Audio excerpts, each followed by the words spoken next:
segment, we've been joined by Austin Clifford of Parking Lot Services to discuss a few of the basics in regard to scheduling a paving project. If you are a community with upcoming paving projects, these are some great tips.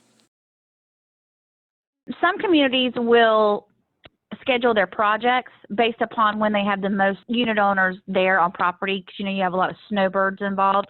Do you guys see like a specific time of year where you have the most projects scheduled for community associations, or is it just kind of spread out throughout the year? A little bit of both. We do see quite a bit of associations asking us to take care of their parking lot maintenance during the summer months when the snowbirds are not here.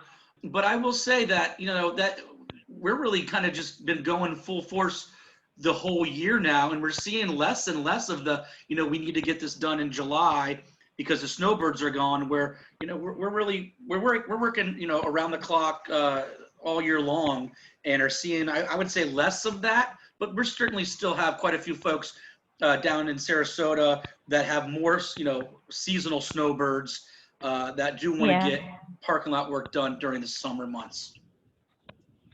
Well, I can imagine that, it might be a good thing for them to consider that, okay, if you're going to do it during the summer months, consider that we do have more rainfall. And I know that with you guys, you can't work in the rain.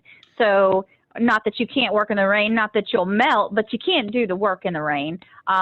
So when you schedule jobs in the summer, they can be delayed based upon weather. Is that correct?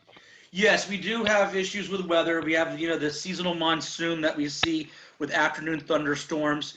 And as well, another issue that we are currently looking at is hurricane season, where, if a storm is looking like it's going to hit our work area, that will slow things down for potentially, a week or so, not just because the job site has been directly hit, but the asphalt plants might not be running right after a hurricane, whether it be, electrical supply issues or just supply issues altogether. So we do deal with monsoon season in the summer with the late afternoon rains, and then as well, hurricane season too. Really quickly, Austin, I wanted to ask you guys, so with the pandemic going on, are you guys going into a lot of Zoom webinars with board members and doing presentations that way, or have you had many in-person meetings? We've had a little bit of a mixed bag. We've definitely had some Zoom meetings with board members, and we've even had some in-person, socially distant board meetings as well. So, we're prepared to come in, whether it be a Zoom meeting, we're happy to do it that way, or if we would rather meet in person, obviously we have no problems, wearing a mask and being socially distanced and, adhering to all of the CDC recommended guidelines to keep everybody healthy and safe. When we're talking about the whole rain issue and it being right now the rain season, when a job gets pushed back, I think people need to understand that if it's not just your job that's getting pushed back. So if we have several days in a row of rain, which we've had here in the last month, you're talking about multiple jobs being pushed back. So have you seen, during rain season, do you see like you guys getting, 2 weeks behind schedule? Not that you're behind schedule, but the weather won't allow you to do the work. Do you see how far could a job be pushed back due to weather?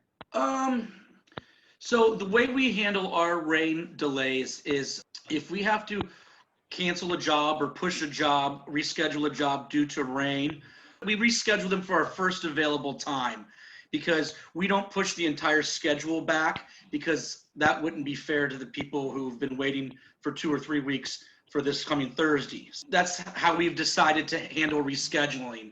But typically we are pretty good about getting it rescheduled right away. And I think on average, the usual reschedule wait time is about a week to 2 weeks out back. It's not anything major typically. So we try our best to, not have to reschedule weeks down the road. With the pandemic, a lot of people are working from home right now. Do you guys also work on the weekends? If the community says, well, it's better if we have you here on a Saturday to do the work? Yes. Well, yes, we do. We can work. We work 24/7. When we do night jobs, we work on the weekends. You would definitely need to talk to their project manager about any sort of weekend work, though, to make sure our pricing's on, because sometimes getting material on the weekends for some things can be more expensive, or there can be a plant opening surcharge that will have to be absorbed for some work on the weekends. But no, we'll work overnight, we work on Saturdays, we work on Sundays. It doesn't matter. I didn't even think about that. You've got to get the material with, I think a lot of people don't realize with what you guys do, your material has to be picked up the day of the project. Is that the way it works? So for asphalt paving and asphalt repairs, yeah, we have to get it from the plant that day, and it has to stay a specified temperature. It can't cool too much. If the asphalt gets too cold, it can't be used anymore. So we are very dependent on the asphalt plants.